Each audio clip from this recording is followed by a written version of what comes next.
अस्सलाम वालेकुम, welcome to your own channel कहानी।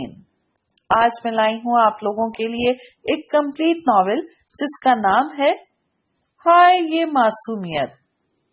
इसकी राइटर है फौजिया यास्मीन।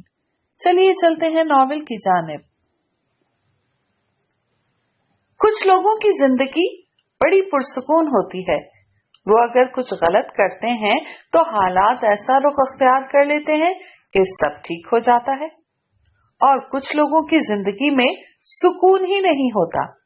वो चाहे कितनी ही कोशिश कर लें कुछ अच्छा करने की, आखिर में हालात खुद ब खुद ऐसी करवट लेते हैं कि सब ठीक होना तो दरकिनार, जो थोड़ा बहुत ठीक होता है वो भी बिगड़ जाता है।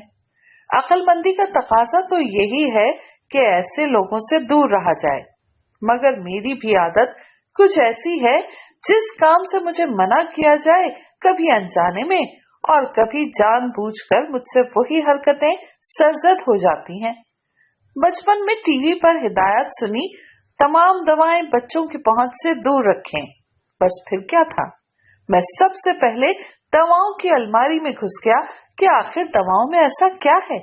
मुझे अपने सवाल का जवाब तो मिल गया, महीने भर बिस्तर पर पड़े रहने की सूरत में, मगर अपनी आदत से तब भी बाज नहीं आया। जिसकी जिंदा जावेद मिसाल मेरा दोस्त जमशेद है, उसकी मौजूदगी किसी नुकसानदेह दवा से ज्यादा खतरनाक थी।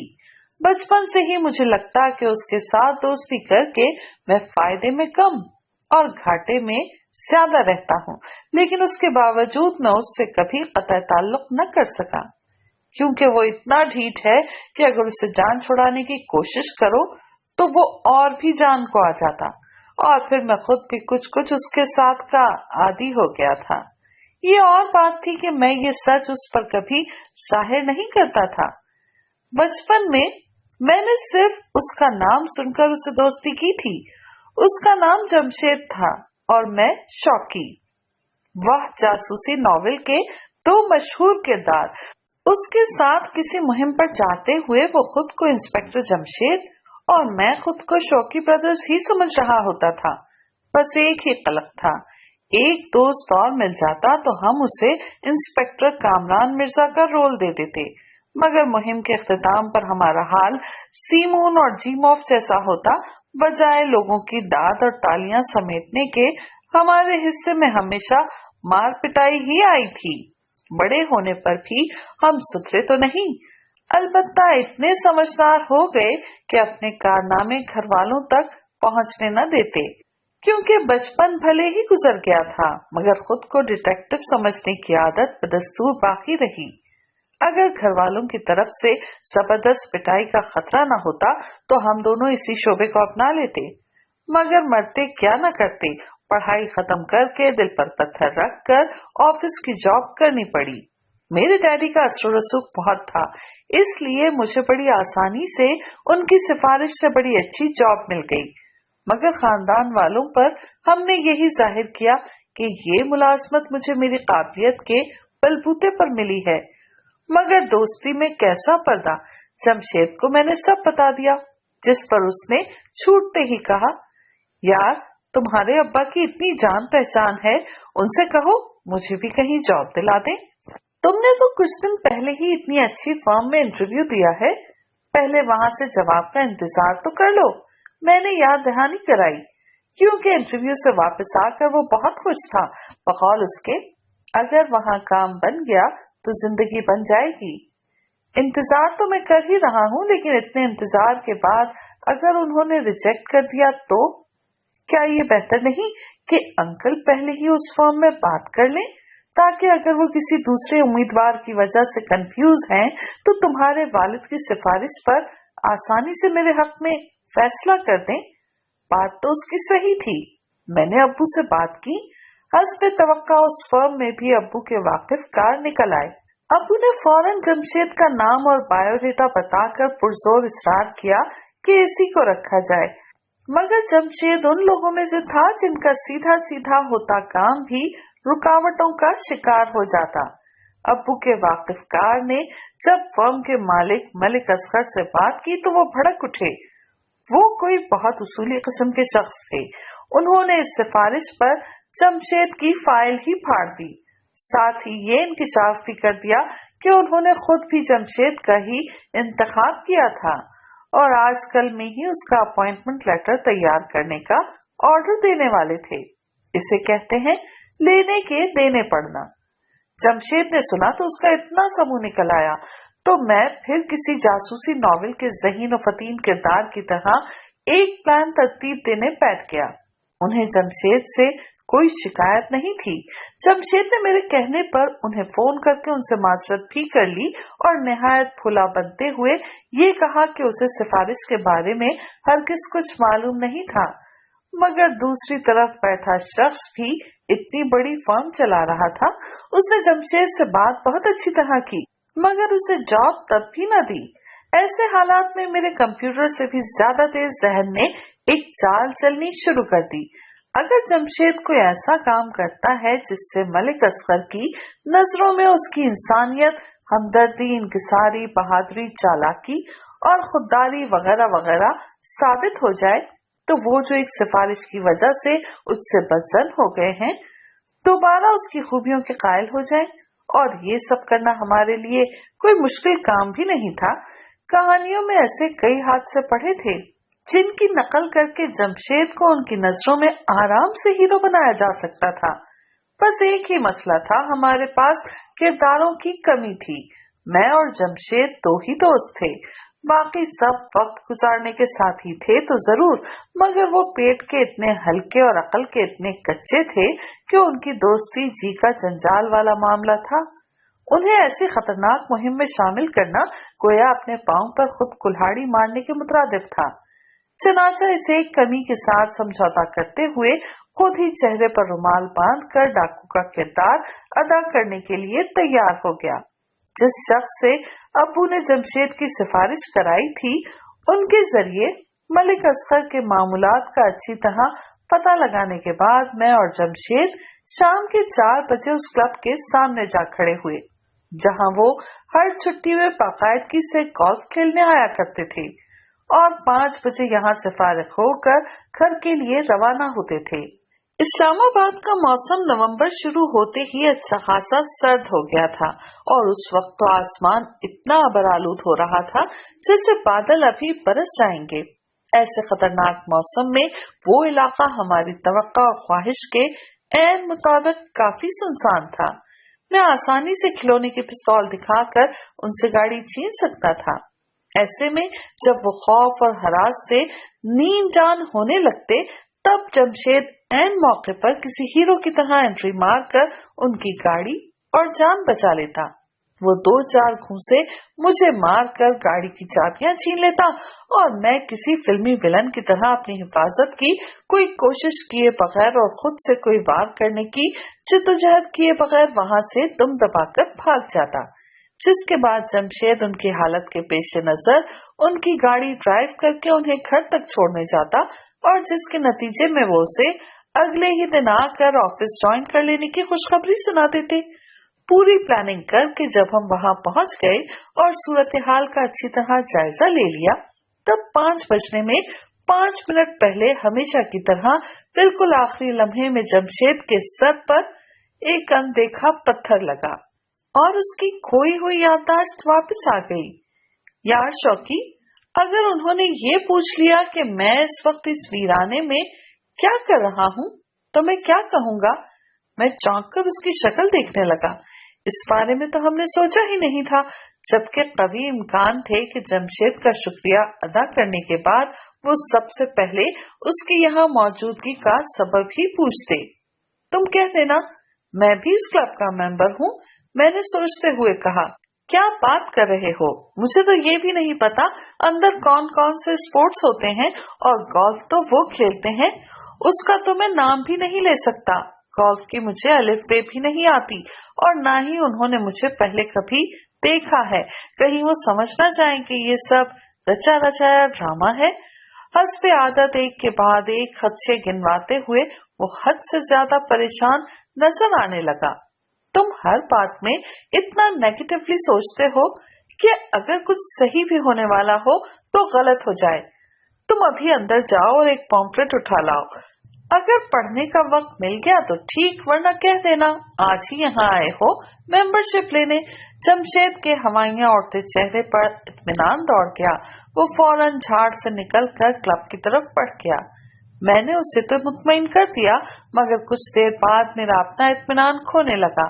जमशेद तो अंदर जाकर बाहर आना ही भूल गया था और मैं हर गुजरते लम्हे के साथ इस फिक्र में घुले जा रहा था कि अगर फर्म के मालिक मलिक असगर इस वक्त बाहर आ गए तो क्या होगा। और वाकई कुछ ही देर में उनकी गाड़ी क्लब के गेट से निकलती दिखाई दी, जबकि जमशेद का दूर दूर तक नामो निशान नहीं था। मगर मैं इस मौके को किसी भी कीमत पर हाथ से जाने नहीं दे सकता था। इसीलिए गाड़ी जैसे ही गोल्फ क्लब के अहाते से निकलकर सुनसान सड़क पर आई, मैं प्लान के मुताबिक पिस्तौल हाथ में लिए झाड़ियों से निकल आया। जमशेद शायद आने ही वाला हो। वो अगर गोल्फ क्लब से निकल कर आएगा तो सीन ज्यादा जानदार लगेगा। मैं दिल ही दिल में सूरतें पढ़ता गाड़ी के ऐन सामने आ खड़ा हुआ। हाथ में पिस्तौल और चेहरे पर रुमाल बंधा देखकर ड्राइविंग सीट पर बैठे मलिक असगर एक ही पल में सारी सूरत हाल समझ गए होंगे। मगर सामने खड़े जीते जागते इंसान को उड़ाते हुए गाड़ी आगे बढ़ा लेना इतना आसान नहीं था। उसके लिए इंसान का बेबस होना बहुत जरूरी था। चनाचा उन्होंने फौरन ब्रेक लगाकर गाड़ी को एक झटके से रोक लिया। कहने को तो मैं वाकई गाड़ी के सामने कूद गया था, मगर गाड़ी रुकने पर मुझे एहसास हुआ था कि मैंने खुद को कितने बड़े खतरे में डाल दिया था। एक लम्हे के लिए मेरी धड़कनें ही रुक गई थी, मगर मलिक असगर को खौफजदा होता देखकर मैंने आसानी से अपनी कैफियत पर काबू पा लिया और आवाज बदलकर धमकाने वाले अंदाज में बोला, ओए बुड्ढे, अगर जिंदगी प्यारी है तो फौरन गाड़ी से बाहर निकल आओ। अपनी करशदार आवाज और खुर्रांट लहजे पर मैं खुद भी हैरान होते हुए खुद से मजीद मुतासिर हो गया। वाकई अल्लाह ने मुझे बड़ी फुर्सत से बनाया है। हर हुनर उसने मुझ में कूट कूट कर भर दिए थे। वो ड्राइविंग के उसूलों को ताक पर रखे मोबाइल पर महवे गुफ्तगू थे। मुझे देखकर वो परेशान तो हुए, मगर फोन बंद नहीं किया, बल्कि मुझे लगा उन्होंने जल्दी जल्दी दूसरी तरफ मौजूद शख्स को ताजा तरीन सूरत हाल से आगाह करना शुरू कर दिया। मैंने तेजी से उनकी तरफ आकर दरवाजा खोला और मोबाइल उनके हाथ से झपटकर ऑफ कर दिया। बजाय गाड़ी का दरवाजा लॉक करने के वो मोबाइल पर ही चिमटे रहने पर दिल ही दिल में खुद को मलामत करने लगे थे। शायद तभी मेरी पिस्तौल उनकी तरफ तानने पर उन्होंने कोई होशियारी दिखाने की कोशिश ही नहीं की, वरना वो पिस्तौल अगर जरा सा भी गौर से देख लेते तो सस्ती सी प्लास्टिक की पिस्तौल को भांप जरूर लेते। मगर शायद उनके साथ ऐसा सानेहा पहली बार हुआ था। तभी वो चुपचाप हाथ सर से ऊपर करते गाड़ी से निकल आए। ये क्या, सीन तो खत्म हो गया। अब मैं गाड़ी में बैठकर आराम से गाड़ी भगा ले जा सकता था, मगर मेरी फिल्म का हीरो अभी तक पहुंचा ही नहीं था और ना उसके दूर दूर तक आने के कोई आसार नजर आ रहे थे, जबकि मलिक असगर बगैर लड़े हथियार डालते हुए सड़क की एक जानिब खड़े हो गए थे। अब मैं क्या करूं? मैं अपना मोबाइल भी नहीं लाया था, कहीं एक्शन सीन के दौरान अम्मी अब्बू का फोन न आ जाए, कोई कॉल अटेंड न करो तो उन्हें हौल उठने लगते थे। मैंने अहमकों की तरह इधर उधर देखा, फिर अचानक मुझे याद आया, कहानियों में अक्सर विलन लंबे लंबे डायलॉग बोलने में वक्त बहुत जाया करता है। बस फिर क्या था, मैंने ख्वामखा एक जोरदार कहकहा लगाया और गाड़ी पर एक तायराना नजर डाली। जाने क्यों किसी विलन का बोला कोई डायलॉग याद ही नहीं आ रहा था। गाड़ी को देखने के बाद मैंने एक बार फिर एक खौफनाक सा कहकहा लगाया और मलिक असगर के करीब आकर उसे सर से पैर तक देखने लगा। आखिर एक जुमला समझ में आ ही गया, अबे ओ बुड्ढे, कब्र में पांव लटक रहे हैं और इतनी शानदार गाड़ी में घूम रहे हो, वो भी इतना महंगा मोबाइल लेकर, शर्म नहीं आती? ऐसी चीजें मेरे जैसे गबरू जवान के पास अच्छी लगती हैं। मैंने मोबाइल हवा में उछाल कर कैच किया, मगर वो गूंगे का गुड़ खाए खड़े रहे। आखिर मुझे खुद ही कहना पड़ा, घूर क्या रहा है बे? मुझे पहचानने की कोशिश कर रहा है? मेरी शनाख्त करेगा पुलिस के सामने? पुलिस मेरा कुछ नहीं बिगाड़ सकती। लंबी लंबी डींगे मार कर मैंने बिला मुबालगा पूरे 10 मिनट बर्बाद किए थे, मगर जमशेद को न आना था न आया। उल्टा गोल्फ क्लब से एक और गाड़ी निकलती नजर आई। मैंने मलिक असगर की गाड़ी सड़क के बीचों बीच रुकवा दी थी। उस दूसरी गाड़ी को आता देखकर मैं थोड़ा परेशान हो गया। कुछ समझ में नहीं आ रहा था मुझे क्या करना चाहिए। मैं कोई सचमुच गाड़ी चोरी करने नहीं आया था, जो मैं मलिक असगर की गाड़ी में बैठकर फरार हो जाता, और न ही मैं अपनी बाइक लाया था कि उसी पर सवार होकर मंजर से गायब हो जाता। मैंने अपनी बाइक एहतियातन नहीं रखी थी, कहीं कोई नंबर वगैरह न नोट कर ले। हम दोनों यहाँ टैक्सी में आए थे। मैं लाचारी के आलम में सिर्फ ये उम्मीद लगाए उस गाड़ी को देखता रहा कि नफसा नफसी का दौर है, गाड़ी में बैठा शख्स मौके की नजाकत को भांपते हुए रुके बगैर साइड से निकलकर भाग जाएगा। मगर नहीं जी, मेरी उम्मीदों पर पानी फेरते हुए ड्राइवर ने गाड़ी मलिक असगर की गाड़ी से कुछ फासले पर रोक दी, मगर गाड़ी का दरवाजा खोलकर तेजी से बरामद होने वाली हस्ती को देखकर मेरी सारी परेशानी हैरत में बदल गई, क्योंकि गाड़ी से एक लड़की उतरी थी। ब्राउन जॉगर्स पर ब्राउन ट्राउजर और व्हाइट कुर्ता पहने वो ब्राउन और व्हाइट ही के इम्तिजाज की खूबसूरत सी शॉल एक कंधे पर डाले कभी मुझे और कभी मलिक असगर को देख रही थी, जबकि मलिक असगर उसके कार से उतरने पर खौफ और गुस्से के आलम में बोले थे, समरीना बेटी तुम यहाँ क्यों आ गई? तुम फौरन गाड़ी में बैठो और वापस चली जाओ या घर चली जाओ।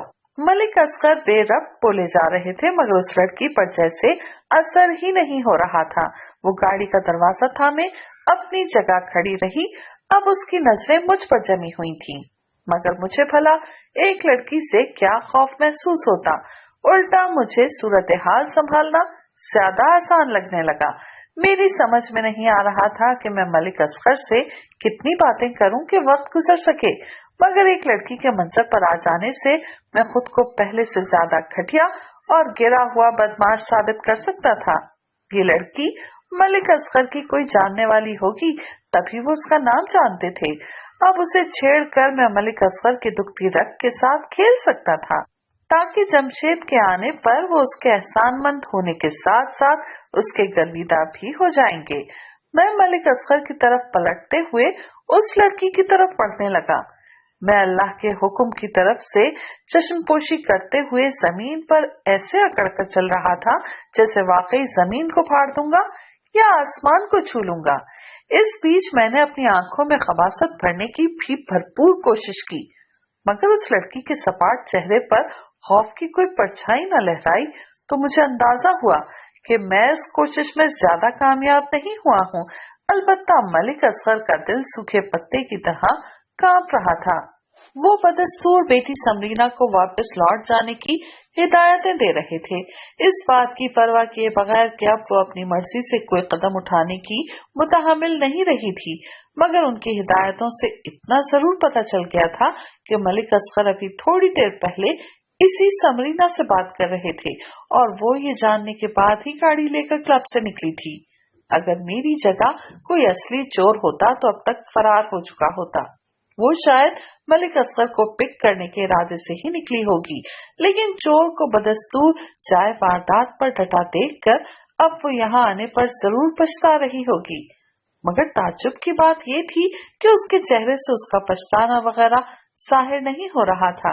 इसीलिए उसके करीब पहुंचकर उसे खौफजदा करने के लिए मैंने खबासत से भरपूर एक फलक शगाफ कहकहा लगाया और पिस्तौल में ट्रिगर के पास जहां उंगली रखने की जगह होती है, वहां उस छेद में उंगली डालकर उसे खालिस बदमाशों के अंदाज में घुमाने लगा। तू पालिश पर की छोकरी इस बुढ़े को बचाने आई है? इसका तो एक पांव कब्र में और दूसरा केले के छिलके पर है। इसके लिए तूने अपनी जान खतरे में डाल दी। मैंने फिर एक कहकहा लगाया। अब तो ऐसे मुंह खोलकर हंस हंस कर मेरे गले में खराशियां पड़ने लगी थीं, मगर टाइम पास भी तो करना था। हालांकि मुझे लग रहा था वो लड़की जब गाड़ी से उतरी थी तब थोड़ी बहुत परेशान भी लग रही थी, मगर जैसे जैसे वक्त गुजर रहा था उसके तासुरात नॉर्मल होते जा रहे थे, बल्कि उस लड़की के कहे जुमले ने न सिर्फ मेरी हंसी को ब्रेक लगा दिए बल्कि सही मायनों में मेरे होश उड़ा दिए। इतना पिस्तौल को मत घुमाओ, प्लास्टिक की है, गिर गई तो टूट जाएगी। मैं आंखें फैलाए उस लड़की को देखने लगा जिसके चेहरे पर फैला इत्मीनान अब मुझे उलझन में मुब्तला करने लगा था। वो एक खान पान सी लड़की बजाय थर थर कांपने के इतने एतमाद से खड़ी थी। हालांकि देखने में वो बड़ी नाजुक सी लग रही थी। बालों को एक कैचर में लपेटे और आगे की चंद लटों को कान के पीछे उड़ से वो बज़ाहिर बड़े सादा से हुलिये में थी, मगर उसका रवैया उसके गैर मामूली होने का इजहार कर रहा था। इससे पहले कि उसका इत्मीनान देखकर मैं अपना गुरूर खोता और वो मेरे ऊपर हावी होती, मैंने गुर्रा कर कहते हुए पिस्तौल की नाल उसकी गर्दन में ठोड़ी के पास पेवस्त कर दी। अगर मैंने गोली चला दी तो तुम्हें ये सोचने का वक्त भी नहीं मिलेगा कि ये कोई खिलौने की पिस्तौल नहीं थी, इसलिए शराफत से अपना सारा जेवर उतार कर मेरे हवाले कर दो। उसे अपने रोब में लाने के लिए जो मेरी समझ में आया वो मैंने कह दिया, मगर कहने के बाद मुझे एहसास हुआ कि वो आई तो अच्छी खासी गाड़ी में थी, मगर उसने जेवर के नाम पर सिर्फ एक काले स्टैप की घड़ी बांध रखी थी। मगर मेरी बात के जवाब में उसने घड़ी उतारने के बजाय किसी को पुकारा था। टोनी! मैंने चौंक कर मलिक असगर की तरफ देखा। उस लड़की का अपने से दुगनी उम्र के आदमी को इस तरह के नाम से पुकारना बहुत अजीब लगा था, और फिर अगर उनमें हिम्मत होती तो वो इस लड़की के आने से पहले ही अपना दिफा न कर लेते। मगर वो तो पहले से भी ज्यादा खौफजदा नजर आ रहे थे। इससे पहले कि मैं मजीद अंदाजा लगाने में सर खपाता, गाड़ी के खुले दरवाजे से छलांग मारकर एक स्याह रंग का मोटा तगड़ा लंबा कुत्ता कूदकर सड़क पर आ गया। वो लड़की शक्ल से जितनी बेजरर लग रही थी, वो कुत्ता उतना ही खूंखार लग रहा था, मगर वो उसका सधाया हुआ था, जो सिर्फ उसकी आंख का इशारा पाते ही मेरे ऊपर हमलावर होने के लिए पर तोलने लगा। मैंने हाथ में पकड़ा खिलौने का पिस्तौल वहीं फेंका और सर पर दौड़ लगा दी। उस कुत्ते को अपने पीछे जबान बाहर निकाले तेजी से दौड़ता आता देखकर मुझे हकीकतन दिन में तारे नजर आ गए थे। हम वहां हैं जहां से हमें खुद अपनी खबर नहीं आती। पता नहीं शेर भी मुझे सही याद था या नहीं। जिस्म का जोड़ जोड़ हिल रहा था, लग रहा था सर के भी स्क्रू हिल गए थे। मैं अपनी जिंदगी में इतना नहीं दौड़ा था जितना इस कुत्ते ने एक दिन में मुझे भगाया था। इतनी लंबी दौड़ लगाकर मैं इतनी सर्दी में भी पसीनों में शराबोर हो गया था, और रही सही कसर उस कुत्ते के लंबे लंबे खूंखार दांतों ने पूरी कर दी थी। इतना दौड़ने के बाद भी मैं अपनी टांग को उन दांतों से महफूज नहीं रख सका था। डॉक्टर से 14 इंजेक्शन लगवाने पर हर बार मेरा दिल चाहता मैं खुद कुत्ता बनकर जमशेद को काट लूं। जब उसने मेरी काबिल रहम हालत देखकर इजहार अफसोस करते हुए अपनी ताखीर की वजह बताई तो मेरा खुश्क खून खौल उठा।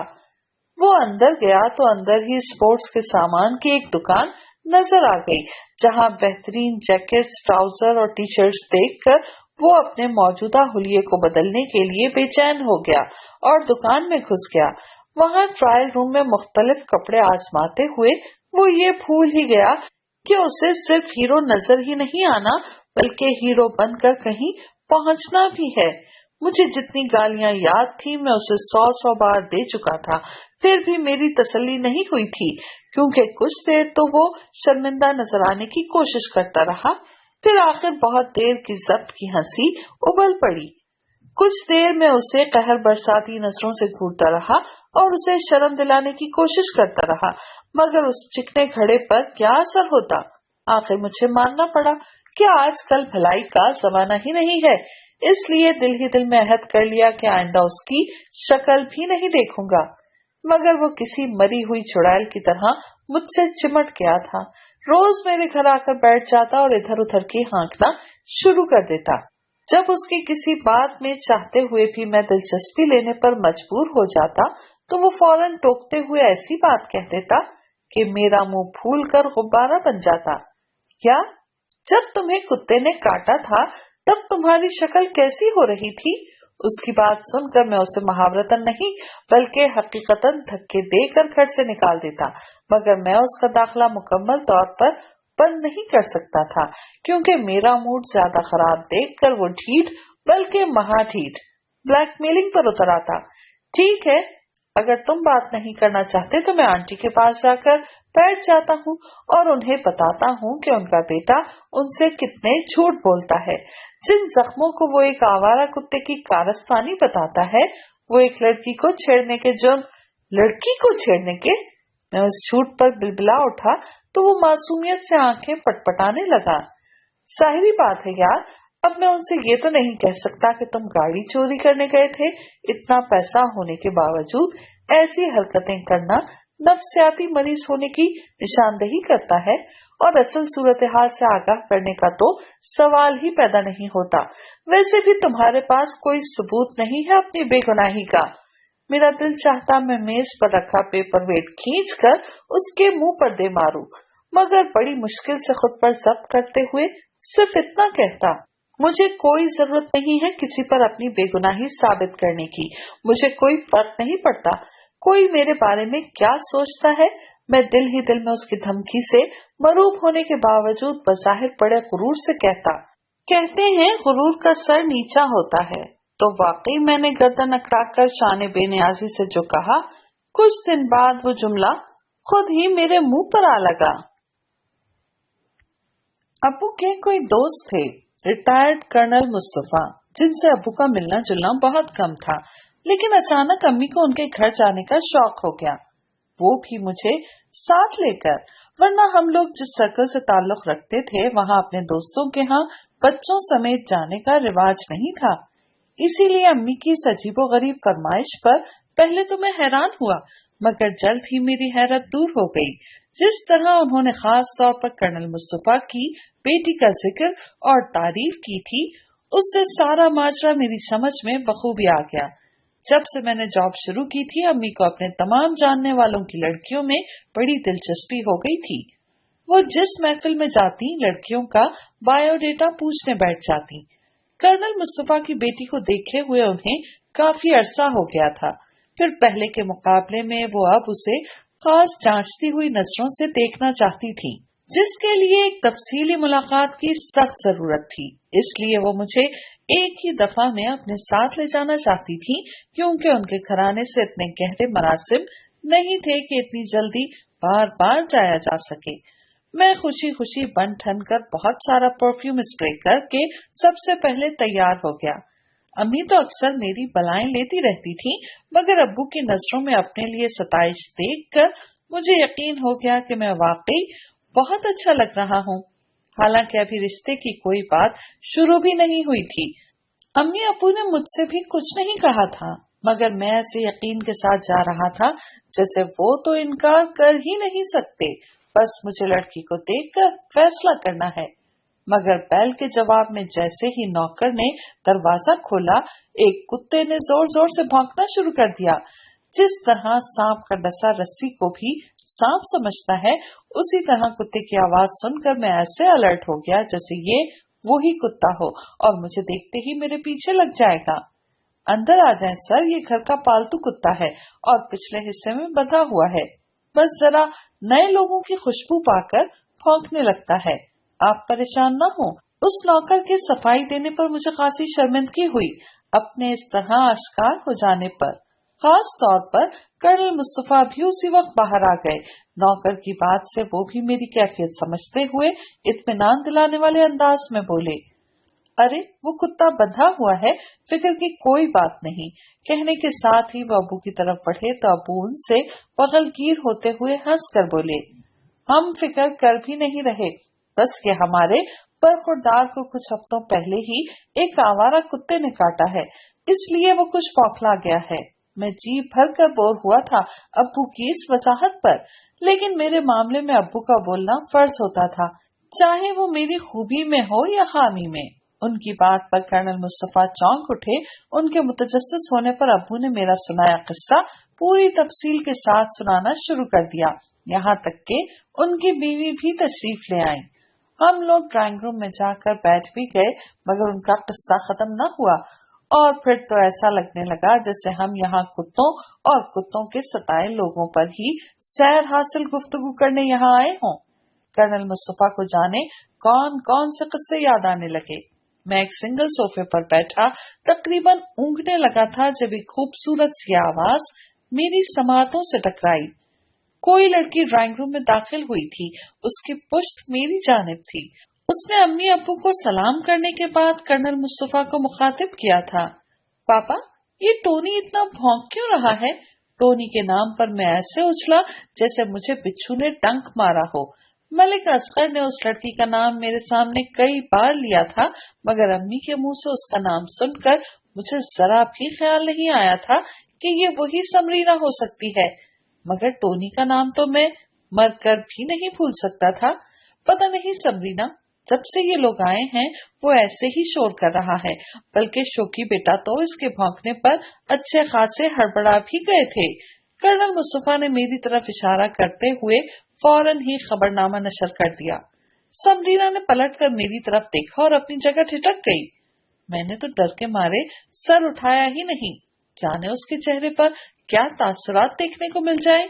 हालांकि उस दिन मेरे चेहरे पर रुमाल बंधा था और जिस वक्त उस कुत्ते ने अपने दांतों की मोहर सबत की थी, उस वक्त तक मैं दौड़ते दौड़ते उस लड़की की नजरों से बहुत दूर जा चुका था। फिर भी जिस तरह वो मुझ पर नजरें जमाए खड़ी थी, उस पर मेरा दिल चाह रहा था उठकर भाग जाऊं। जबकि इतनी देर से कुत्तों को डिस्कस करने के बाद अब उस लड़की को सामने देखकर अम्मी को याद आया था कि वो यहाँ किस मकसद के तहत आई थी। उन्होंने बड़े जोश और खरोश से समरीना से मेरा तारुफ कराया, मगर मैंने सर उठाकर भी नहीं देखा। मुझे लगा मेरे इस तरह करने पर अम्मी किसी दूसरे मौजू पर बात करना शुरू कर देंगी, मगर वो अब्बू से भी 2 हाथ आगे निकली। उन्होंने बड़े दर्द भरे अंदाज में मेरे साथ हुए सानहे के बारे में बताना शुरू कर दिया कि किस तरह कुछ हफ्ते पहले एक कुत्ते ने मेरी टांग चबा ली। अपने तौर पर उन्होंने मेरे लाताल्लुक बने बैठे होने की सफाई दी थी शायद, मगर मैं सोफे में धंसता जा रहा था। मेरा दिल चाह रहा था जमीन फटे और मैं उसमें समा जाऊं। वो लड़की ऐन मेरे सामने वाले सोफे पर बैठ गई थी और बड़े गौर से अम्मी की बात सुन रही थी। इस बीच जिस तरह वो नजर उठाकर मेरी तरफ देखती, उससे मुझे लगता जैसे वो कह रही हो, सर झुकाकर मासूम बनने की कोशिश मत करो, मैं तुम्हें पहचान चुकी हूँ। बल्कि उसने अम्मी से तारीख तक पूछ डाली, जब उनके बेटे पर जुल्म का ये पहाड़ टूटा था। मगर शायद अल्लाह को मुझ पर तरस आ गया जो उन्हें तारीख याद नहीं आई थी। शौकी कुत्ते ने किस दिन काटा था तुम्हें? वो आंखें चुंधियाकर मेरी तरफ देखने लगी। मेरे लिए गुस्सा जब्त करना मुश्किल हो रहा था। वो तो शुक्र था कि मेज पर से एक मैगजीन उठाकर मैं उसमें गर्क हो गया था, इसलिए मैंने उनके सवाल का जवाब ही नहीं दिया और मिसेस मुस्तफा के लवाजमात से भरी ट्रॉली ले आने पर अम्मी को सवाल दोहराने का मौका ही नहीं मिला। समरीना भी उठकर प्लेटें सर्व करने में मसरूफ हो गई तो आखिर मौजू भी बदल ही गया। वैसे भी अब इस मौजू पर कहने के लिए कुछ बचा भी नहीं था। पूरी अलिफ से ये तक सुनाने के बाद अगर उन्होंने बढ़ती हुई सर्दी या आर्मी लाइफ का जिक्र छेड़ भी दिया तो क्या फर्क पड़ गया। घर आने तक मेरा तिल मिला कर बुरा हाल हो गया था। ऐसा लग रहा था जैसे पूरे वक्त वो लड़की मुझ पर बिला वास्ता तंज कर रही हो। कर्नल मुस्तफा के आर्मी के शब रोज का जिक्र आया तो मुझे लगा जैसे उसने खास तौर पर मुझे सुनाने के लिए ही कहा। गोलियां और बंदूकें बचपन से ही मैंने इतनी देखी हैं कि मैं एक नजर में असली और नकली की पहचान कर सकती हूँ। सुलग कर मेरा कलेजा झुलस गया था। उस पर घर आते ही अम्मी ने क्लास ले डाली। ये तुम्हें क्या हो गया था वहां जाते ही? कितना एम्बैरेसिंग फील कर रही थी मैं। एम्बैरेसिंग आप फील कर रही थी या मैं? एक एक को पकड़कर बताया है आपने कि मुझे कुत्ते ने काट लिया। मैं पूरी तरह चढ़ गया उनके टोकने पर। तो ये ऐसी कौन सी अनहोनी बात थी जिसकी पर्दापोशी की जाती? अम्मी हैरान हुई। नहीं, आपको तो पोस्टर छपवा कर दीवारों पर लगा देने चाहिए थे कि हमारे बेटे शौकी को कुत्ते ने काटा।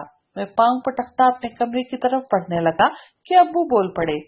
तुम उस कुत्ते की आवाज सुनकर ऐसे हवास पाख्ता हो गए थे कि हमें वजाहत देनी पड़ी, वरना वो लोग क्या सोचते। ऐसे लड़के को कौन दामाद बनाएगा जो एक कुत्ते से डरता हो? उनके घर तो हमेशा कुत्ते पलते रहे हैं। मैं अब्बू की शक्ल देखे गया तो मेरे अंदाज पर वो खुशदिली से बोले, भाई हमें तो वो लड़की बहुत पसंद आई है और जिस तरह वो खुश अखलाकी से मिले हैं, मुझे उम्मीद है अगर हम रिश्ता देंगे तो वो इनकार नहीं करेंगे। अब तुम देख लो, तुम्हारी क्या राय है? मैं कुछ देर खामोश खड़ा रहा, फिर वापस अपने कमरे की तरफ पलट गया। वो आए हमारे घर, खुदा की कुदरत, कभी हम उनको कभी अपने घर को देखते हैं।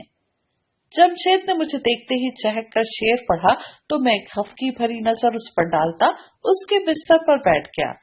तुम्हारी वजह से मैं जिस मुश्किल में गिरफ्तार हुआ हूँ, अब तुम्हें ही मुझे इस मुश्किल से निकालना होगा। मुश्किल तो खत्म हो चुकी है, मलिक असगर को मनाने की जरूरत नहीं रही। मुझे एक दूसरी कंपनी में जॉब मिल गई है। ये देखो मेरा अपॉइंटमेंट लेटर। उसने खुशी खुशी एक कागज मेरे सामने लहराया, मगर मैंने कागज उसके हाथ से लेकर लापरवाही से एक तरफ रख दिया। तुम मेरी बात ध्यान से सुनो और वादा करो कि जरा नहीं हंसोगे, मैंने तंबीही अंदाज में कहा तो वो संजीदगी से मेरे सामने बैठ गया। मैंने कर्नल मुस्तफा के घर जाने से लेकर अब्बू की ख्वाहिश तक सारी बात कह सुनाई, मगर उसके चेहरे पर मुस्कुराहट तक नहीं उभरी। उसे इतना संजीदा देखकर मेरा हौसला बढ़ गया और मैं रसानियत से कहने लगा, अब जबकि वो अम्मी अब्बू को इतनी पसंद है तो मैं सोच रहा था कि वो अब भी पूरी तरह हमतन गोश था। फिर भी मैं हिचकिचाते हुए बोला, मैं खुद उस लड़की में इंटरेस्टेड नहीं हूँ, लेकिन अगर अम्मी अब्बू रिश्ते की बात करते हैं, वो लड़की उस हादसे की वजह से इनकार कर देती है, तो वो दोनों बहुत हर्ट होंगे। इसलिए मैं चाहता हूँ कि जिस तरह तुम उसका ख्याल अपने जहन से झटक नहीं पा रहे, उसी तरह वो भी गोटे गोटे तुम्हारी मोहब्बत में डूब जाए। जमशेद ने मेरा जुमला उचकते हुए गला फाड़कर हंसना शुरू कर दिया। मैं खामोश बैठा उसकी हंसी रुकने का इंतजार करने लगा, जो मुश्किल हंसी के दौरान बोला, जिस लड़की ने तुम्हें अपने कुत्ते से कटवाया तुम उसकी मोहब्बत में आहें भरने लगे। जमशेद ने डपटने वाले अंदाज में कहा और अपने बकवास लतीफे पर बिस्तर पर लोटपोट होने लगा। मुझे पता था जैसे ही उसे इस बारे में पता चलेगा वो मुझे ऐसे ही जलील करेगा। खुद मेरे लिए भी ये इंकिशाफ काफी हैरान कुन था। ऐसे में जमशेद के लिए तो मज़ाहिया ही हो सकता था, मगर मैं भी क्या करता, एक ही दोस्त था। अब चाहे वो जैसा भी हो बर्दाश्त तो करना था, चाहे वो जख्मों पर मरहम रखने से पहले नमकपाशी करने का आदि ही क्यों ना हो। और वाकई काफी देर तक मुझे मेरी ही नजरों में गिराने की नाकाम कोशिश करने के बाद बड़े एहसान जताने वाले अंदाज में मेरी मदद करने के लिए रजामंद हो गया। अच्छा चल बता, क्या चाहता है तू? सिर्फ इतना कि जब मेरे माँ बाप रिश्ते की बात करें तो वो इनकार न करे। ये तो कोई मुश्किल काम नहीं। जो लड़की इतनी बेवकूफ हो कि एक डाकू से आकर भिड़ जाए, उससे किसी मामले में समझदारी की तवक्का नहीं की जा सकती। हो सकता है वो तुमसे शादी के लिए बिला चूंचरा किए मान जाए। तुम्हारे ख्याल में मुझसे शादी करना एक बेवकूफी का काम है? मैंने लड़ने का इरादा मुलतवी करते हुए उसे जज्बाती तौर पर सेर करने की कोशिश की, मगर उस पर असर ही नहीं हुआ। हाँ ना, तभी तो कह रहा हूँ, परेशानी की कोई बात नहीं। अब देखो ना, तुम तो चलो ड्रामा कर रहे थे, लेकिन अगर तुम्हारी जगह कोई आदि मुजरिम होता तो गोली चलाने में देर न करता। वो बड़े नासिहाना अंदाज में मुझे समझाता रहा और मैं चेहरे पर सारे जहां की बेजारी सजाए उसे सुनता रहा। आखिर तंग आकर वहां से उठ गया। मैं जान गया था आज वो संजीदा होने के बिल्कुल मूड में नहीं है, मगर मेरी तवक्का के ऐन मुताबिक अगले दिन वो खुद ही मेरे ऑफिस का टाइम खत्म होने पर मुझे लेने चला आया।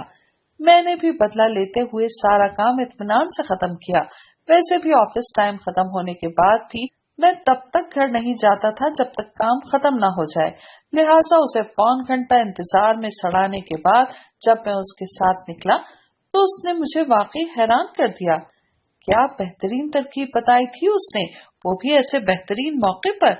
मैंने घर जाते ही अम्मी अब्बू को तैयार कर लिया कि इस बार बकरीद पर हम अपने घर में टिक्का पार्टी करेंगे और बारबेक्यू का सारा काम मेरे जिम्मे होगा, जिसमें कर्नल मुस्तफा को भी अहलो-अयाल के साथ मदु कर लीजिएगा, ताकि अपनी जिंदगी का अहम तरीन फैसला करने से पहले मैं एक बार फिर उसे देख लूं, वरना पहले तो मैंने उस पर गौर ही नहीं किया था।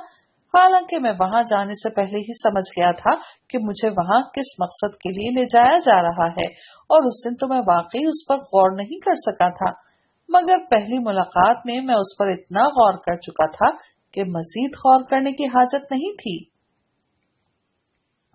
पहली बार मैंने ईद का इतनी बेचैनी से इंतजार किया था।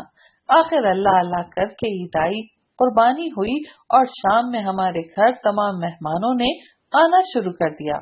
मुझे जितनी शिद्दत से समरीना का इंतजार था उतनी ही शिद्दत से जमशेद को भी था। और समरीना के आ जाने के बाद तो मैं मुर्गे बिस्मिल की तरह जमशेद के इंतजार में तड़पने लगा था। जब मेरा उसकी शक्ल देखने का दिल नहीं चाहता था तब वो मेरे सर पर मंडलाता रहता था और आज मैं उसका मुंतजिर था तो वो ईद का चांद हो गया था। आखिर ऐन खाना सर्व होने के टाइम पर वो हाथ में अखबार में लिपटा पीस लिए आता दिखाई दिया। क्या करता यार। जब मैं उस फकीर बाबा के पास उल्लू लेकर पहुंचा तो उसने कहा, अगर तुम्हारा दोस्त चाहता है कि महबूब उसके कदमों में आ गिरे तो ये गोश्त कच्चा उसे खिला दे। मैंने कहा, ऐसा करना तो नामुमकिन है। हमने इतने दिन बकरीद का इंतजार ही इस उम्मीद पर किया है कि हम उल्लू का गोश्त बारबेक्यू करके ईद पर उसे आसानी से खिला देंगे। अब कच्चा गोश्त तो किसी को खिलाना तकरीबन नामुमकिन है। उस पर वो फकीर बाबा बिगड़ गए। उन्होंने कहा कि अगर पका कर खिलाना है तो आधा कच्चा आधा पक्का जैसा खिलाना होगा और ये काम तुम लोगों के लिए बहुत मुश्किल है। सिर्फ मैं ही कर सकता हूँ, मगर इसके पैसे ज्यादा लगेंगे। बस इसीलिए देर हो गई कि मैं ये उनसे पकवा कर ला रहा हूँ। जमशेद ने तेज तेज कहते हुए पैकेट मेरे हाथ में पकड़ा दिया। मैंने अखबार हटाकर देखा तो मुझे उबकाई आने लगी। पहले तो ये सोच कर ही मुझे कराहियत आ रही थी कि ये उल्लू का गोश्त है, उस पर नीम कच्चा नीम पक्का। उसकी शक्ल देखकर मेरा जी मतलाने लगा। यार, समरीना को ये गोश्त देने का दिल नहीं चाह रहा। वो हमारे घर पार्टी में आई है और हम उसे कुर्बानी का गोश्त खिलाने के बजाय उल्लू का गोश्त खिला दें, वो भी नीम कच्चा। मैं ताज्जुब से बोला, ज्यादा जज्बाती होने की जरूरत नहीं।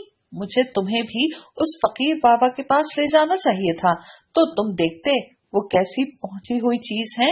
उनका दावा है उल्लू का गोश्त हलक से उतरते ही महबूब आग के कदमों में। जमशेद ने खालिस उस फकीर बाबा के अंदाज में आखिरी जुमले पर तान लगाई तो मैं गहरी सांस खींचता समरीना की तलाश में निकल गया। मेरा ज़मीर मुझे मुसलसल मलामत कर रहा था, मगर मैं खुद को ये सोचकर तसल्ली देने लगा कि मेरी नीयत बुरी नहीं है। मैं जो कुछ कर रहा हूँ बिल्कुल साफ दिल से कर रहा हूँ। तभी मेरी नजर घर के लॉन में एक कोने में बैठी समरीना पर पड़ी और जैसे मैं सब कुछ भूल भाल गया। वो यहाँ किसी को ज्यादा जानती नहीं थी, इसलिए खामोशी से एक कोने में बैठी कोक के सिप ले रही थी। नारंगी कलर के खिलते हुए रंग के सूट में वो शानों पर बाल फैलाए उस दिन से यकसर मुख्तलिफ लग रही थी। उस वक्त भी उसके चेहरे पर वही सादा सा तासुर फैला था, जिसे देखकर कोई कह नहीं सकता था कि वो किसी पिस्तौल हाथ में पकड़े डाकू से भिड़ सकती है। मैं एक एक कदम उठाता उसके नजदीक चला आया और बज़ाहिर मेहमान नवाजी निभाते हुए बोला, आप कुछ नहीं ले रही? मेरे पूछने पर वो सर उठाकर मेरी तरफ देखने लगी। इस जमीन पर मौजूद वो वाहिद लड़की थी जिसके देखने पर मेरा कहीं दूर भाग जाने का दिल चाहने लगता। जैसे वो मुझे देख नहीं रही बल्कि मेरे चेहरे से कुछ अखज़ करने की कोशिश कर रही हो, जैसे ये सोच रही हो कि अगर उसके चेहरे पर स्याह कपड़ा बांध दिया जाए तो इसमें और उस डाकू में कितना फर्क रह जाएगा। उस वक्त मुझे सख्त पछतावा हुआ था कि काश चेहरे पर कपड़ा लपेटने के बजाय मैंने कोई नकाब पहन लिया होता तो उसके लिए शनाख्त करना मुमकिन न रहता। तब मेरे बाल से मेरी पेशानी पोशीदा हो जाती। ये मैं आपके लिए लाया हूँ, इनकार मत कीजिएगा। मैंने उसकी नजरों से घबराकर प्लेट उसके सामने कर दी, जिसमें रखा उल्लू का गोश्त खाते ही उसके दिल में मेरे लिए मौजूद एहसासात यकसर बदल जाने वाले थे। वो प्लेट को पुरसोच नजरों से देखने लगी। ले लीजिए, बहुत मजे का है। मैंने उसे मुतामल देखकर दोस्ताना अंदाज में कहा, आपसे एक बात पूछूं मिस्टर शौकी? उसने प्लेट लेते हुए ठहरे हुए लहजे में कहा, जी जरूर पूछें। मैं दिल ही दिल में परेशान होने के बावजूद उसके करीब बड़ी कुर्सी पर बैठ गया। मुझे लगता है मैंने आपको पहले भी कहीं देखा है, उसने मेरी तरफ देखते हुए कहा। मैंने पूरी कोशिश की थी अपने तासुरात को नॉर्मल रखने की, वरना दिल तो बल्लियों उछलने लगा था। गोया वो अभी तक सिर्फ शक का शिकार थी और यकीन का कोई सिरा उसके हाथ नहीं लगा था। इसीलिए मैं इत्मीनान से अपने लहजे को बेनियाज बनाते हुए बोला, हो सकता है, मैं हमेशा इसी शहर में रहा हूँ। नहीं, मेरा ये मतलब नहीं है। मैंने आपको कहीं और देखा है, किसी और हुलिये में। उसकी समझ में नहीं आ रहा था कि वो किस तरह पूछे कि क्या तुम कभी कोई गाड़ी चोरी करने गए थे। उसकी हिचकिचाहट देखकर मेरा एतमाद काफी बहाल हो गया था। तभी मैं बराह रास्त उसकी आंखों में देखते हुए बोला, ये मैं कैसे बता सकता हूँ? ये तो आपको पता होगा कि अनजान होने के बावजूद मैं आपको अनजान क्यों नहीं लगता। मेरे अंदाज पर वो वाज़ेह तौर पर सटपटा गई थी। इससे पहले कि मैं मजीद कुछ कहता, कहाँ से जमशेद टपक पड़ा। तो आप हैं मिस समरीना, अस्सलाम वालेकुम। उसने बगैर इजाजत एक कुर्सी पर बैठते हुए बेतकल्लुफी से कहा। मैंने घूर कर उसे देखा और उठने का इशारा भी किया, मगर वो मेरी तरफ देख ही कब रहा था। उसकी नजरें समरीना के हाथ में मौजूद प्लेट पर जमी थीं। आप कौन हैं और मेरा नाम कैसे जानते हैं? समरीना ने हैरानी से पूछा। मैं जमशेद हूँ, शौकी का दोस्त। वो तो ठीक है, लेकिन आपने ये क्यों कहा कि आप हैं मिस समरीना? क्या आपने मेरा जिक्र सुना है? वो पूछ जमशेद से रही थी, मगर उसकी नजरें मेरी तरफ उठ रही थीं। मैंने जमशेद को ऐसे देखा जैसे कह रहा हूँ, ये वही लड़की है जिसे तुम बेवकूफ कह रहे थे। जी, वो शौकत ने बताया था कि आप नमक बहुत तेज खाती हैं और इस पीस में नमक ठीक तरह से लगा नहीं था। तो जमशेद की बात अभी हम दोनों समझे भी नहीं थे कि उसने हाथ में पकड़ी एक कागज की पुड़िया खोली और उसमें मौजूद तमाम का तमाम नमक गोश्त के उस टुकड़े पर उलट दिया। तब समरीना ने पहली बार गोश्त के उस लुथड़े को देखा और देखती ही चली गई, जबकि जमशेद मुझे आंखों ही आंखों में अपने कुछ भूल जाने के मुताल्लिक बताने लगा। हालांकि मैं समझ ही गया था कि उसे हमेशा की तरह ऐन वक्त पर कुछ याद आया है, मगर अब मेरे पास समरीना को बेबसी से देखने के सिवा कोई चारा नहीं था। ये तो अच्छी तरह से फ्राई नहीं हुआ है और इतना नमक आपने डाल दिया। फ्राई चीजों में ऊपर से नमक डालने से नमक हल थोड़ी होता है। शुक्र था उसने ये नहीं पूछ लिया था कि शौकी ने आपसे ये कैसे कह दिया कि मैं नमक तेज खाती हूँ, जो आप फौरन नमक लिए चले आए, वो भी किसी नमकदानी के बजाय एक कागज की पुड़िया में। अरे कुछ नहीं होता, आप चक्कर तो देखें। जमशेद ने खाली पुड़िया एक तरफ उछाल दी। मुझे नहीं खाना, मैं इतना नमक नहीं खाती, ये आप खा लें। उसने प्लेट जमशेद की तरफ बढ़ा दी। क्या बात कर रही हैं आप? ये मैं भला कैसे खा सकता हूँ? जमशेद एकदम पिदक गया। क्यों? उसने कुछ चौंकने वाले अंदाज में पूछा। तो मैं महज मौजू बदलने के लिए जल्दी से बोला, आप कह रही थी ना, आपने मुझे कहीं देखा है। आप ठीक कह रही थी, मुझे अम्मी ने बताया था आपने सटकॉम सेंटर से कंप्यूटर का कोर्स किया था।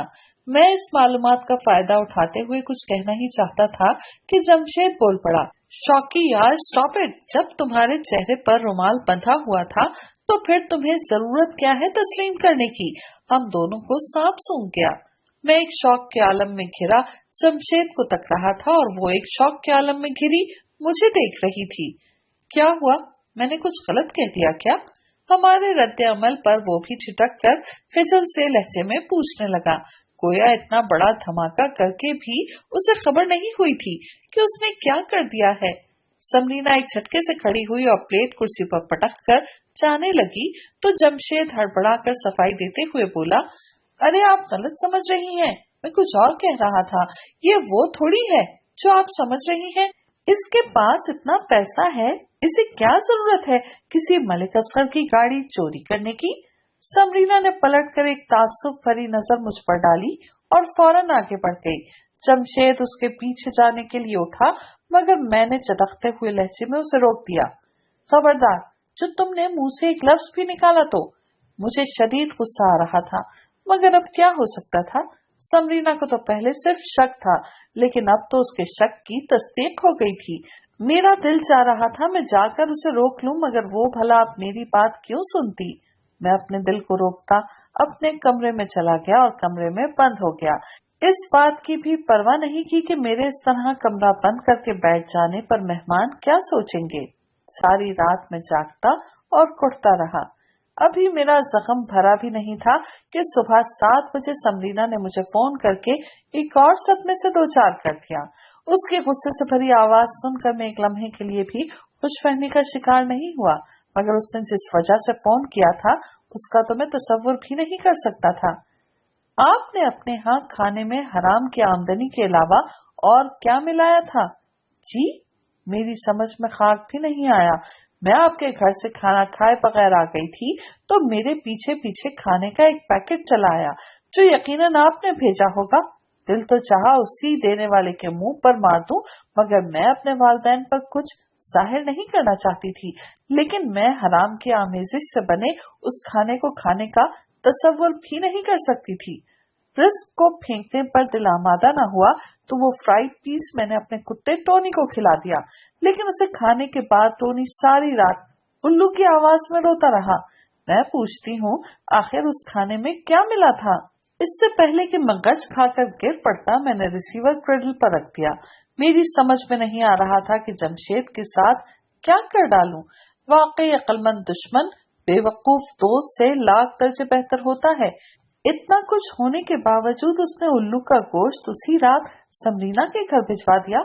ये तो शुक्र था कि उसने फोन करके सिर्फ मुझे सुनाया था, वरना जिस तरह मलिक असगर की मदद के लिए आकर उसने बहादुरी के झंडे गाड़े थे, उससे कोई बईद नहीं था कि वो उसी उल्लू के सामने खड़ी होकर उन्हें पूरी रुदात सुना देती।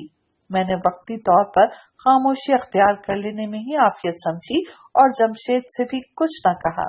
मैंने बहुत चाहा कि उससे नाराज होकर उससे कतई ताल्लुक कर लूं, मगर वो इतना बेगैरत था कि मुंह पर दरवाजा बंद कर लेने पर भी दोबारा दरवाजा बजाने से बाज न आता, वो भी दिल जलाने वाले जुमलों के साथ। मैंने सोचा जाकर देखूं महबूब की याद में आंसू बहा बहा कर तुम्हारी आंखें सलामत हैं या नहीं। भाई, मुझे तो तुम्हारी फिक्र है, तभी तो तुम्हारे लिए ये सब किया था। मेरा पारा चढ़ जाता था उसकी ऐसी गुफ्तगू सुनकर, मगर मसला ये था कि मैं अम्मी अब्बू के सामने ज्यादा नाराजी नहीं दिखा सकता था, कहीं उन्हें कुछ पता न चल जाए। मेरी इस कमजोरी से वो वाकिफ था और उसका फायदा भी खूब उठाता था, मगर मैंने भी सोच लिया था इस बार उसे माफ नहीं करूंगा, क्योंकि जितनी समरीना मुझसे दूर हो रही थी उतनी ही वो मेरे लिए अहम होती जा रही थी। शदीद सर्दी में अगर बारिश भी शुरू हो जाए, वो भी धुआंधार किस्म की, तो बाइक पर ऑफिस जाना किसी आजमाइश से कम नहीं था। फिर भी मैं ऑफिस से छुट्टी करने के लिए तैयार नहीं था। हालांकि अब्बू कई बार मुझे गाड़ी खरीदने की ऑफर दे चुके थे, मगर मुझे अपनी बाइक पसंद थी। मगर पहली बार मुझे अपनी पसंद पर पछतावा हुआ था, क्योंकि ऑफिस पहुंचने पर मुझे इल्म हुआ कि मेरे अलावा सिर्फ 2 लोग ऑफिस आए हैं, एक चपरासी और दूसरे ऑफिस के मालिक, वरना जिनके घर ऑफिस के करीब थे वो भी नहीं आए थे। सर ने मुझे भी मशवरा दिया कि चाहूं तो वापस चला जाऊं। अगर मेरे पास गाड़ी होती तो मैं वाकई लौट जाता, मगर अब दोबारा इस ठिठुरती सर्दी में वापस जाने का तसव्वुर नहीं कर सकता था, वरना सर ने तो साफ कहा था मौसम इतना खतरनाक है कि किसी के आने की उम्मीद नहीं की जा सकती, और फिर कंप्यूटर एक्सपर्ट समीर भी नहीं आए हैं, तुम्हारा काम तो हो भी नहीं सकता। सर समीर तो वैसे भी दूसरे कामों में इतने ज्यादा मसरूफ हैं कि प्रोजेक्ट पर मैं अकेले ही काम कर रहा हूँ, इसलिए स्केचेस तो मैं खुद ही तैयार कर लूंगा। अगर आप रुक जाएं तो मैं 1 घंटे में काम खत्म करके आपको दिखा दूंगा। आप अप्रूव कर दें तो कल से प्रोजेक्ट पर अमली काम भी शुरू हो जाएगा। मैं नहीं चाहता था कि अब मजीद ताखीर हो, क्योंकि हमारा काम पहले ही इल्तबा का शिकार हो गया था। मेरे पूछने पर सर ने बड़ी बेदिली से इजाजत दी थी, लेकिन 2 घंटे बाद जब मैंने सारा डेटा निकाल कर उनके सामने शो किया तो वो हैरान रह गए। तुमने समीर के बगैर ये सब कैसे कर लिया? सर, पिछले 15 दिनों से मैं तमाम काम अकेले ही कर रहा हूँ। समीर दूसरी मसरूफियात की वजह से पूरा प्रोजेक्ट मुझे सौंप चुके हैं। मैंने थोड़ी देर पहले की दी वजाहत दोबारा दोहरा दी, मगर शायद तब उन्होंने मेरी बात पर यकीन नहीं किया था, इसीलिए तल्खी से कहने लगे, ये बात तुमने पहले कभी जाहिर क्यों नहीं की? समीर तो ऐसे पोज करता है जैसे सब कुछ वही कर रहा हो। सर, वो सीनियर है, आपने मुझे उन्हें असिस्ट करने को कहा था, मैं भला उनके सामने क्या बोलता? मैंने कंधे उचकाए, मगर तुम्हारा काम देखकर तो नहीं लगता कि तुम्हें ऐसे असिस्टेंट काम करने की जरूरत है। तुम अकेले सब हैंडल कर सकते हो। उन्होंने एक बार फिर फाइल पर नजर डालते हुए सताइशी अंदाज में कहा, सर, कंप्यूटर साइंस में मास्टर्स करके अगर इतना भी न कर सकूं तो बेकार है इतना पढ़ना। उनका इतना हैरान होना मुझे हैरान कर रहा था, जबकि अब तो वो मुझे अचंभे से देखने लगे। तुमने कंप्यूटर साइंस में मास्टर्स किया है? जी सर, मेरी सीवी में लिखा तो था, मगर मैंने तुम्हारी सीवी देखी ही नहीं। अब चौंकने की बारी मेरी थी, क्योंकि वो कह रहे थे तुम्हारे वालिद ने मेरे ससुर से बात की थी, तो मैंने तुम्हें सिर्फ अपने ससुर के कहने पर रख लिया था। अगर तुम इतने क्वालिफाइड थे तो तुम सीधा सीधा इंटरव्यू देने क्यों नहीं आए? तुम्हें तो समीर से सीनियर होना चाहिए था, वो तो सिर्फ बीएससी है। सर के कहने पर मैं फौरन बोला, लेकिन सर, समीर तो कह रहा था कि वो। अरे उसकी आदत है लंबी लंबी छोड़ने की। तुम्हें खुद मेरे पास इंटरव्यू के लिए आना चाहिए था। अगर जॉब ना मिल रही हो तो सिफारिश करा लेने में कोई हर्ज नहीं, मगर पहले अपनी सलाहियतों को आजमाओ तो सही। मैं तो समझा था तुम्हें कुछ आता जाता नहीं है, इसलिए अपने ससुर के कहने पर तुम्हें महज खानापुरी के लिए समीर के साथ लगा दिया। लेकिन अगर तुम पूरा प्रोजेक्ट समीर की मदद के बगैर कर सकते हो तो तुम इस पोस्ट से ज्यादा डिजर्व करते हो।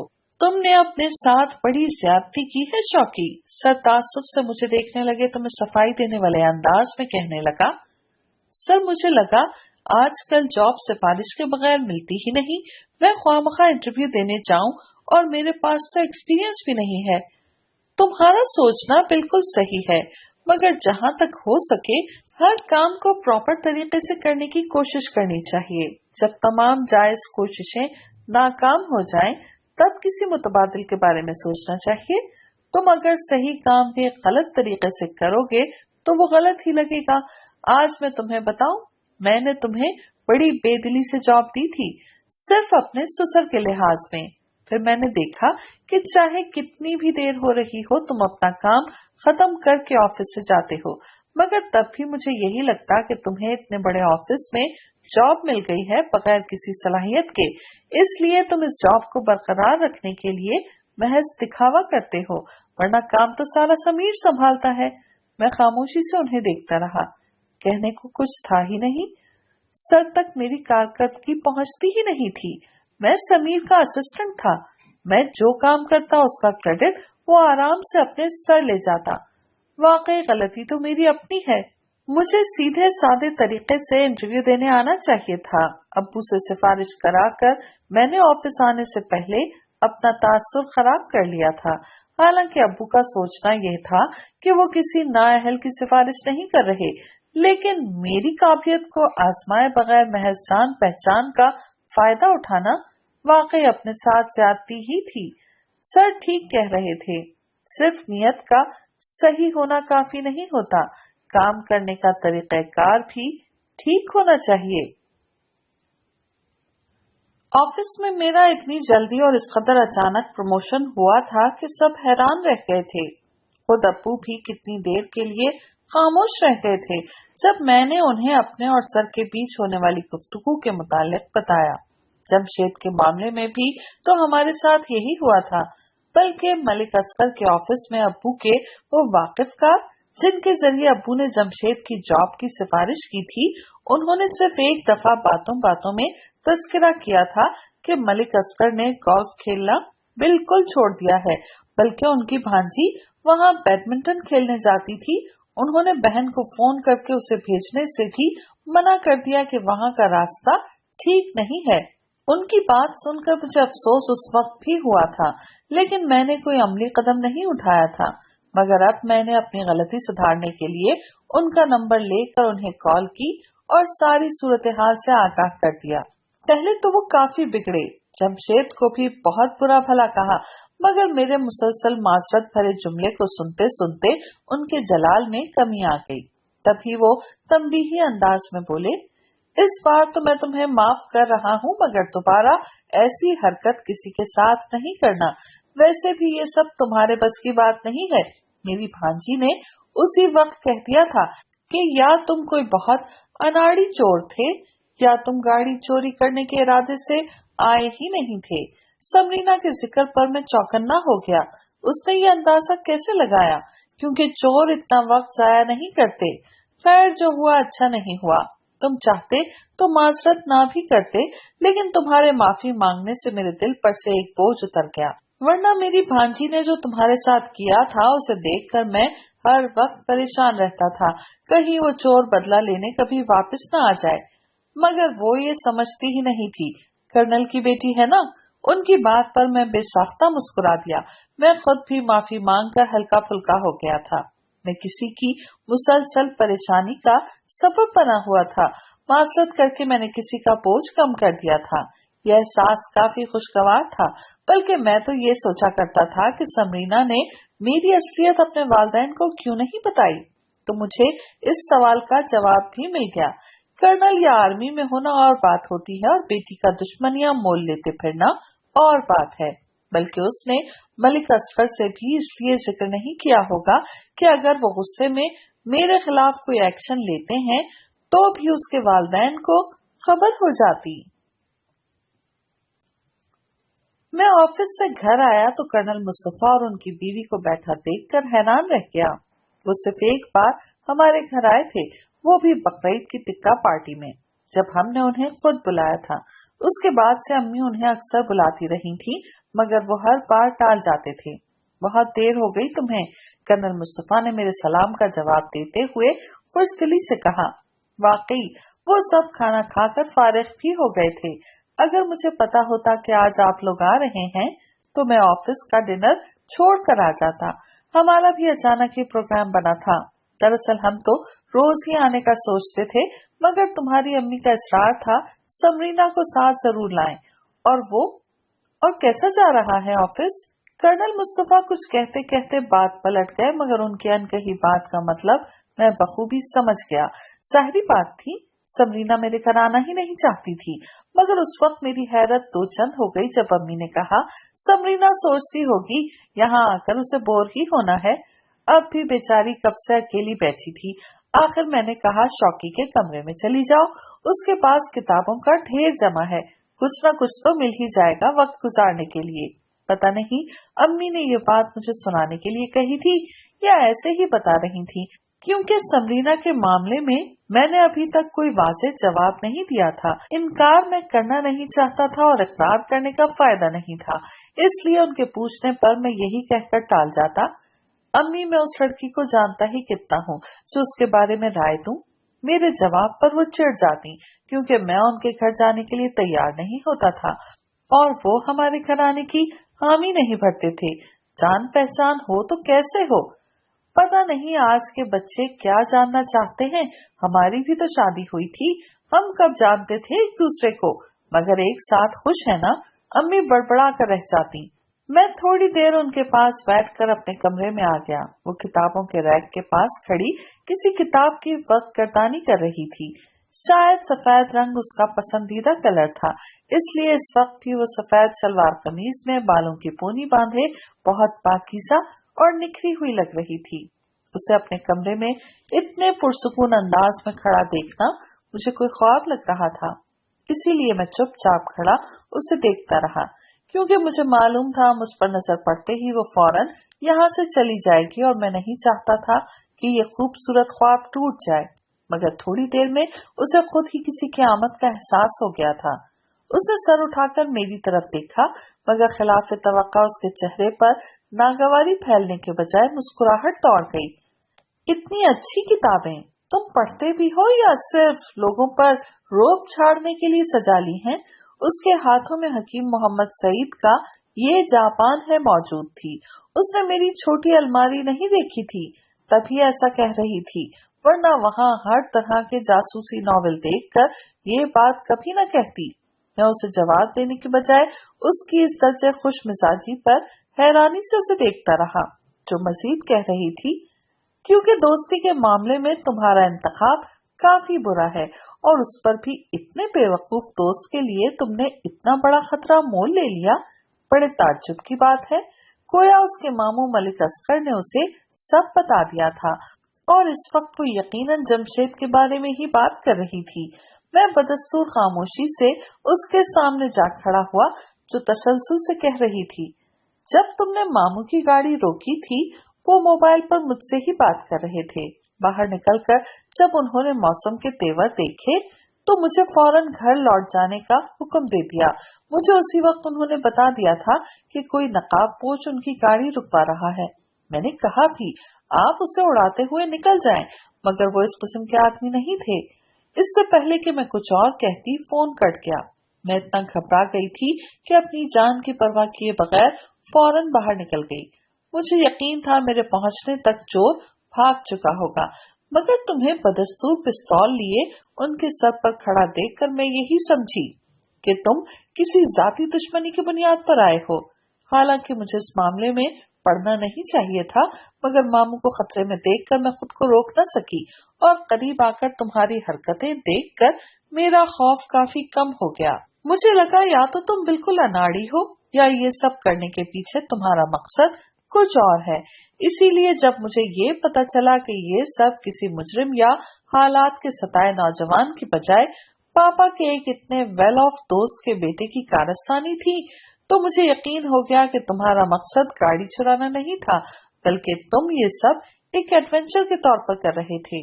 तुम्हें एक बूढ़े शख्स को तंग करने में मजा आ रहा था, मगर जब मामू ने बताया कि तुमने फोन करके उनसे माजरत की है और अपनी हरकत पर बहुत शर्मिंदगी का इजहार किया है, तो पहले तो मुझे यकीन ही नहीं आया। मगर उन्होंने जब तुम्हारे उस दोस्त का नाम बताया कि जमशेद को उन्होंने नौकरी देने से इनकार कर दिया था, तब मैंने मान लिया कि वाकई ऐसा ही हुआ होगा। जो दोस्त इतना बेवकूफ हो कि इतने नाजुक मौके पर भी वक्त की पाबंदी दिखाने के बजाय कपड़े खरीदने लगे, उससे तुमने दोस्ती खत्म क्यों नहीं कर दी? मैं चौंक कर उसे देखने लगा। मलिक असगर को मैंने ये नहीं बताया था कि जमशेद को आने में देर क्यों हो गई थी। ये बात तो सिर्फ मैं और जमशेद जानते थे। अगर मैंने नहीं बताई तो फिर जमशेद ने ही कहा होगा। जमशेद ने भी वही कहानी सुनाई जो तुमने सुनाई थी, लेकिन उसकी बात पर मैंने इसलिए यकीन कर लिया कि झूठ इतनी सफाई से बोलना उसके बस की बात नहीं है। अपनी बात मुकम्मल करके वो हंस दी। अब तो मुझे यकीन हो गया था कि मैं वाकई कोई ख्वाब देख रहा हूँ। वो मेरे कमरे में बैठी मुझसे इतनी खुशमिजाजी से बात कर रही थी। ये हकीकत हो ही नहीं सकती थी। ऐसा लग रहा था जैसे सारी बदगुमानी दूर हो जाने पर वो खुद भी रिलैक्स हो गई थी। तुम्हारी कब बात हुई थी जमशेद से? आज ही हुई थी, यहाँ आने से थोड़ी देर पहले। बल्कि उससे बात करने के बाद ही मैं यहाँ आने के लिए रजामंद हुई हूँ, वरना मम्मी पापा मेरे बार बार इनकार पर आज अकेले ही आने वाले थे। जमशेद ने तुमसे और कुछ तो नहीं कहा? मैंने उसे बगौर देखते हुए पूछा। मैं जमशेद को बहुत अच्छी तरह जानता था। वो हर जगह फटे ढोल की तरह शुरू हो जाता था और मेरी नाराजगी महसूस करते हुए मुझे मनाने की कोशिश में वो कोई भी हिमाकत सरजद कर सकता था, और मेरा अंदाजा शायद ठीक ही था। मेरे सवाल पर समरीना कुछ हिचकिचा गई थी, बल्कि किताबों के रैक की तरफ पलटते हुए उसने मौजू ही बदल दिया था। उसके चेहरे के बदलते रंग देखकर पहली बार मुझे जमशेद की दोस्ती पर फख्र हुआ था, क्योंकि पहली बार उसने काम बिगाड़ने के बजाय काम बना दिया था। और सबसे ज्यादा खुशी की बात तो ये थी कि मेरे एहसासात से आगही के बाद भी वो मेरे घर आने के लिए रजामंद हो गई थी।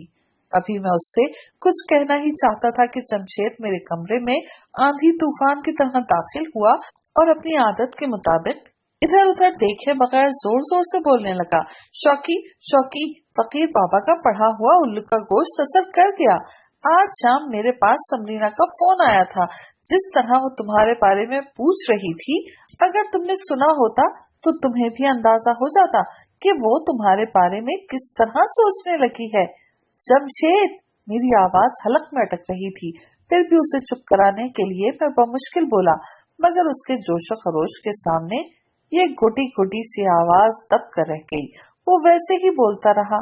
मैंने उसे तुम्हारे एहसासात के बारे में सब बता दिया है, और ये भी कह दिया कि तुम्हारे अब्बू उसे अपनी बहू बनाना चाहते हैं और तुम भी उसके लिए मरे जा रहे हो, मगर वो तुम्हें घास नहीं डालती। जमशेद, अरे सुनो तो सही। जमशेद जमशेद लगा रखी है। उसने भी बात पूरी सुने बगैर फोन बंद कर दिया। तुम्हारे मोबाइल पर भी कब से कॉल करता रहा हूँ, मगर तुम मेरा नंबर देखकर उठाते कब हो? जमशेद, शौकी, मैंने तुम्हें बताया नहीं था। जब समरीना नाराज होकर चली गई थी, तब मैंने वो गोश्त उसके घर भिजवा दिया था। उसने वो खा लिया है, तभी तुमसे मुतासिर हो गई है।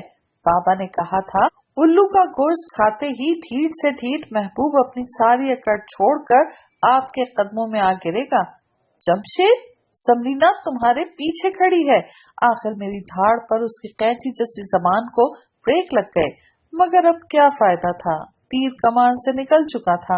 वो दरवाजे से दाखिल होते ही सीधा कमरे के वस्त में आ खड़ा हुआ था, इसलिए दरवाजे के साथ बनी दीवार से लगे रैक के सामने खड़ी समरीना को नहीं देख सका था, और अब तो हम दोनों में ही उसकी तरफ देखने की हिम्मत नहीं थी। उल्लू का गोश्त, समरीना ने चबाकर कहा और कमरे से बाहर निकल गई। मैं उसके पीछे जाना चाहता ही था कि जमशेद ने मेरा हाथ पकड़ लिया। ठहरो शौकी, लाइट ऑफ होने वाली है, तुम कहीं गिर जाओगे। वैसे भी समरीना के लिए परेशान होने की जरूरत नहीं, वो तुमसे नाराज नहीं हो सकती। मैं रुककर जमशेद को देखने लगा। वो नया साल शुरू होने वाला है, तो मैं चौकीदार को कहकर आया था कि 12 बजने से पहले मेन स्विच ऑफ कर देना। जमशेद का कहना था कि सारी बत्तियां गुल हो गईं। ये क्या वाहियात हरकत है जमशेद, तुम यहाँ क्यों आए हो? अच्छा खासा सब ठीक हो गया था, मगर तुम अपनी मनहूस शक्ल लेकर चले आए कि चिरागों में रोशनी भी नहीं रही। अब मेरे नीचे जाने तक समरीना चली भी जाएगी। आखिर तुम बोलते वक्त क्यों सोचते नहीं हो? मेरा बस नहीं चल रहा कि क्या कर डालूं। गुस्से के आलम में मैं उसे खरी खरी सुनाकर मोबाइल की लाइट ऑन करके कमरे से बाहर निकल गया। जैसे ही मैं ड्राइंग रूम में दाखिल हुआ, सारी लाइट्स ऑन हो गईं और चारों तरफ से नए साल की मुबारकबाद देने का शोर सुनाई देने लगा। कर्नल मुस्तफा और मिसेस मुस्तफा तो कुछ जानती ही नहीं थी, मगर वो जो सख्त बरहमी के आलम में कमरे से निकली थी, खुशी खुशी अम्मी अब्बू और अपने वालिदैन के साथ नए साल की मुबारकबाद देने और वसूल करने में मसरूफ थी। तो गोया जमशेद ने ठीक कहा था। मैं गहरा सांस खींच कर रह गया कि तभी मेरे मोबाइल की मैसेज टोन बज उठी। मैंने स्क्रीन ऑन किया तो जमशेद का मैसेज सामने था। खुदा करे कि नया साल आपको रास आ जाए, जिसे आप चाहते हैं वो आपके पास आ जाए। आप सारे साल कुंवारे न रहें, आपका रिश्ता लेकर आपकी सास आ जाए। नए साल का पहला पैगाम जमशेद ही भेजता था। मैं उसका पैगाम पढ़कर शदीद गुस्से के बावजूद मुस्कुरा दिया। ये नॉवेल तो पहुंचा अपने इख्तिताम तक। बहुत जल्द हाजिर होते हैं किसी नए नॉवेल के साथ। तब तक अपना ख्याल रखिएगा, तो हमें याद रखिएगा। अल्लाह हाफिज।